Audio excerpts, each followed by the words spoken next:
Hello, I, a 38-year-old female, divorced my ex-husband Stephen, a 36-year-old man, 7 years ago. Before we separated, we had been together for over 8 years and married for 3. Our divorce was caused by his adultery. He admitted to me that he had been having an affair with a co-worker for a few months following our 3-year anniversary, and that was it for me. He had stated that he wanted to give our marriage another try and come clean to me so that we could make it work. But after I discovered that he had been cheating, there was no turning back. I asked him to move out and we got divorced, with me getting the house and him getting a second wife. Just a few days after our divorce was finalized, he married the co-worker with whom he had been having an affair, and the two of them went to San Francisco. We haven't spoken or seen each other since then, and I'm pleased I didn't give him a second chance. The affair, regrettably, wrecked not only my marriage, but also my friendship with my brother, and I'll explain how. So my younger brother Jake, a 36-year-old guy, was quite close to Stephen. They were in the same friend group at university, which is how I first met him. Regardless, I anticipated Jake siding with me during our divorce. Despite their closeness, Stephen had cheated on me, and Jake was my brother, so I expected him to understand and support me. But when I told my family that I was obtaining a divorce from Stephen due to his adultery, I was surprised to learn that Jake was already aware of the divorce, because Stephen had told him about it. His suggestion to me was to stay with Stephen and try to work things out because he genuinely wanted our marriage to work. I was stunned that he would even suggest anything like this, and I informed him that I was not going to stay with Stephen no matter what. I also expressed my disappointment that he was still choosing to stay in touch with Stephen, despite everything the guy had put me through, as I was devastated by the divorce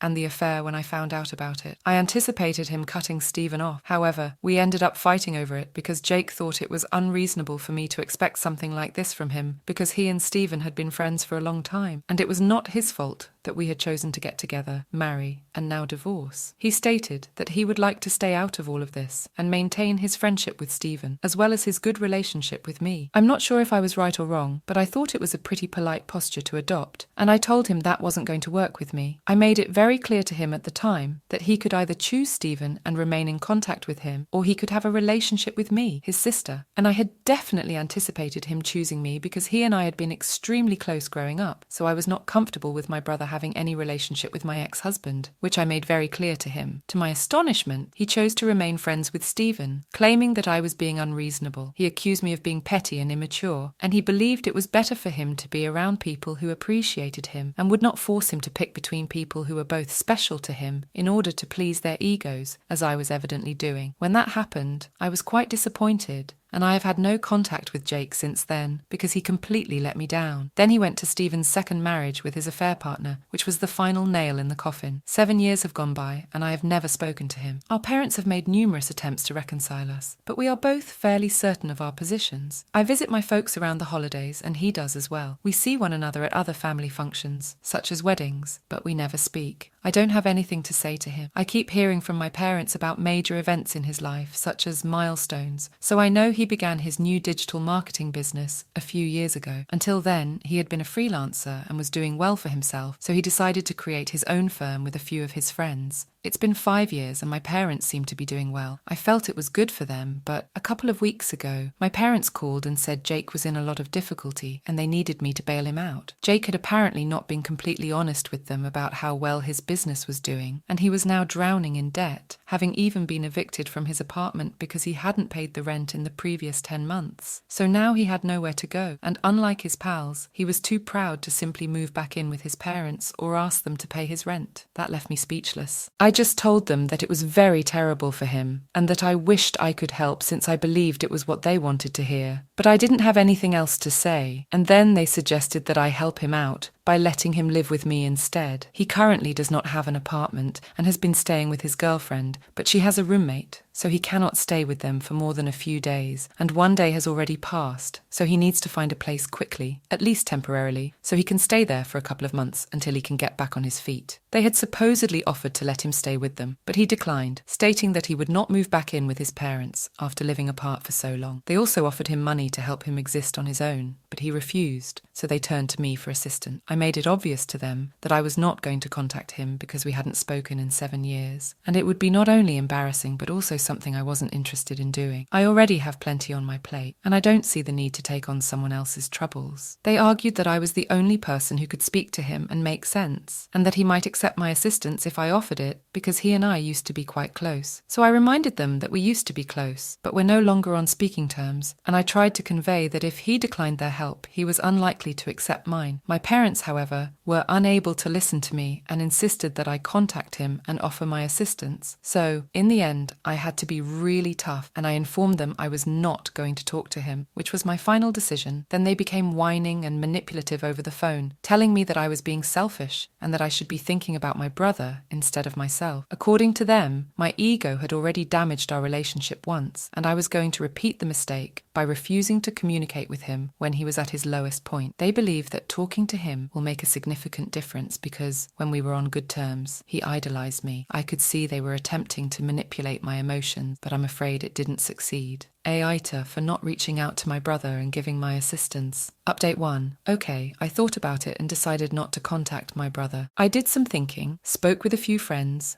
and read the comments on my posts, and everyone agreed that what my brother had done in the past was extremely inappropriate and rude. So I didn't owe it to him to reach out and assist him when he hadn't even requested it. If he contacts me first and asks for my assistance, our interaction will be very different. However, just because my parents believe I should contact him on my own does not mean I have to. It's been 3 days since I last spoke with them, and I contacted them this morning to inform them of my choice. Every day since I posted my original post here, they have called and texted me to see if I have spoken with Jake yet. Today, I had to tell them to back off since I was not going to do what they asked. When I said that, they became manipulative and attempted to convince me that I was the only person capable of resolving the situation, so I made it very apparent to them that I didn't care whether I was the only one. It wasn't my problem, so I wasn't going to get involved. My parents then explained that it was Jake's problem and that because he was my brother, it was also mine. Apparently, they feel that because we are family, we should all accept each other's problems as our own and deal with them accordingly. It's strange how they said that to me, but they didn't think the same way when Jake and I were debating what to do about the Stephen situation. According to their thinking, if Stephen had cheated on me and then caused chaos in my life, Jake should have cut him off right away because it was also his problem. So it doesn't make sense for them to apply their newfound morals to me, but not to him. I even brought these things up with them to ask why they didn't share my opinion while I was going through something, and they had no response. Instead, they said that I was twisting their statements and was simply searching for an excuse not to help my brother, which was terribly selfish and shameful. And at that point, they had nothing for themselves or Jake and were simply trying to make me appear terrible. So I informed them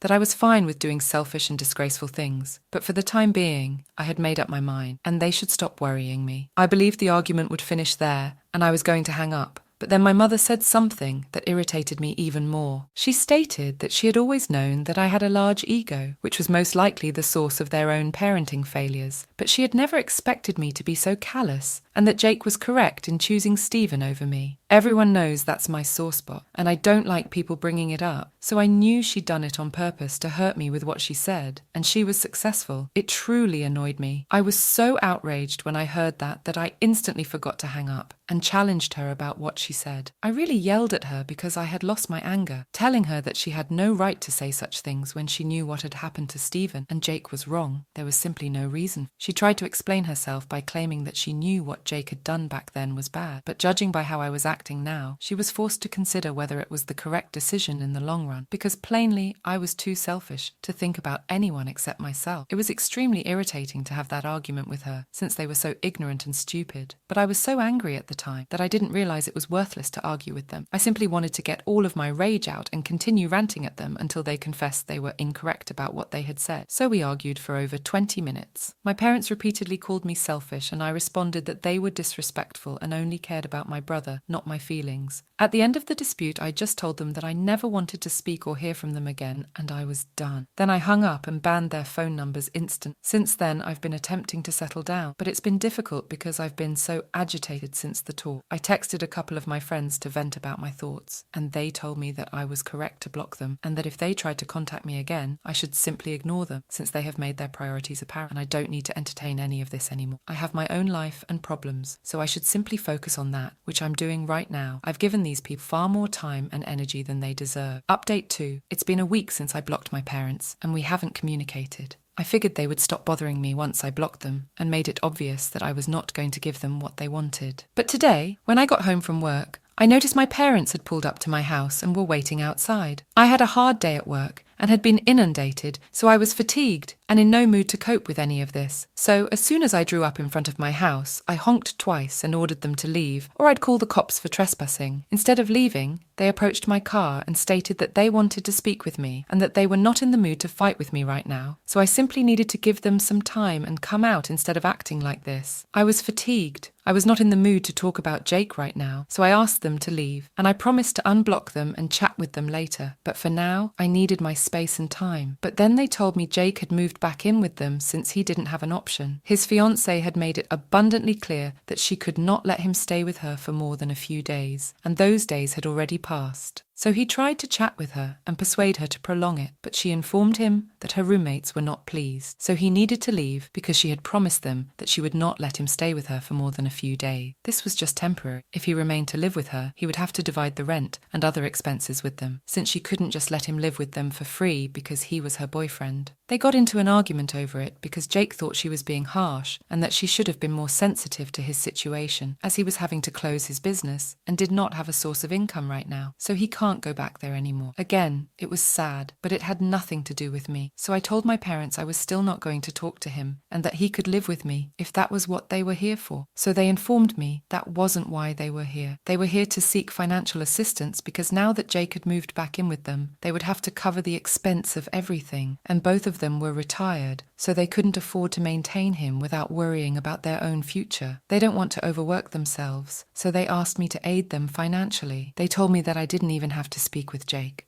All I had to do was pay them some money for the next 3 months until Jake could get back on his feet. This time, they expected me to agree without much difficulty because they had done so much for me over the years and raised me to be capable of doing well for myself right now. So I owed it to them to help them out when they needed it. I didn't want to say anything, so I told them I'd think about it and get back to them because I was exhausted from work and couldn't make a choice right away. I thought it was appropriate to ask for some time to contemplate, because what they were asking of me was significant. For starters, I had no idea how much I would have to give every month, and there was no way of knowing when, or even if, Jake would be able to stand on his own 2 feet again. So I wanted to think about it before making any decisions, and I needed time to do so. Instead of allowing me that time and respecting what I had said, they opted to begin pressing me immediately. I was simply sitting in the car, and they were telling me that I had to do this, that I owed them this, and so on, which irritated me even more. So I got out of my car and informed them that I'd had enough of their BS, and that they needed to go, or I'd call the cops. They thought I was bluffing, and stated they knew I would never do anything like that. So I urged them not to test me, and gave them one last warning, but they still did not go. So I took out my phone and contacted the cops, just like I promised. I did it directly in front of them, and the shock on their faces was worth watching. Then they were so idiotic that instead of leaving and rescuing themselves, they chose to wait there and argue with me until the cops arrived and had to pull them away. Anyway, that is over now. I am keeping them blocked. I've also spoken with my lawyer, and I believe we'll have to file for a restraining order against them because things are getting out of hand. I can't deal with this over and over. Update 3. Hello. So a couple of days ago, I had my parents show up at my place, and I told them I was going to file for a restraining order. I finally met with my lawyer yesterday, and we agreed to move forward, so we submitted the petition today. I really hope I can get a protective order against them, because what they've been doing is getting out of control. I had blocked them quite some time ago, so they couldn't really contact me normally, which is why I believe they decided to harass me in other ways. I'm not sure how they did it. They presumably paid someone or something, but ever since I called the cops on them, things have been weird. Nothing occurred that day, but the next day, I began receiving calls from a variety of numbers. I answered the phone a few times at first, but as soon as I picked up the phone, they would hang up from the other end, so I blocked the number. But then the same thing happened with other numbers, and I finally decided not to answer any calls from numbers I didn't recognize because it was becoming increasingly strange and scary. As if that wasn't awful enough, I began receiving messages from these numbers stating that I would have to face the repercussions of my actions and that my parents would never forgive me. There was also a lot of name calling, with me being referred to as a selfish brat and other such terms, as well as certain curse words that I will not repeat here because they were so offensive. I know for a fact that my parents are behind this, which is all the more reason for me to go to my lawyer and ask for a restraining order because none of this seems natural. After that, I don't think they should anticipate any assistance from me at all. I tried to respect the fact that we were family and didn't take any action against them previously, but now I don't think I need to care about them because they clearly don't care about my mental health or well-being. It's just very disheartening because they know I've been through a lot in the past, including my divorce from Stephen, and for a few years after that, I wasn't doing especially well in my job, so I've had my fair share of issues, and now that I'm finally doing well, it seems like they can't take it and want to bring me down. I can't imagine professing to love your child while acting this way, but I suppose they don't truly love me, which is fine. I've accepted it. It does not matter to me. Post 4. So it's been a few weeks since my last post, and long story short, I was able to obtain a restraining order against my parents. There was a lot of fighting, but I eventually got it. I'm relieved since, as far as I know,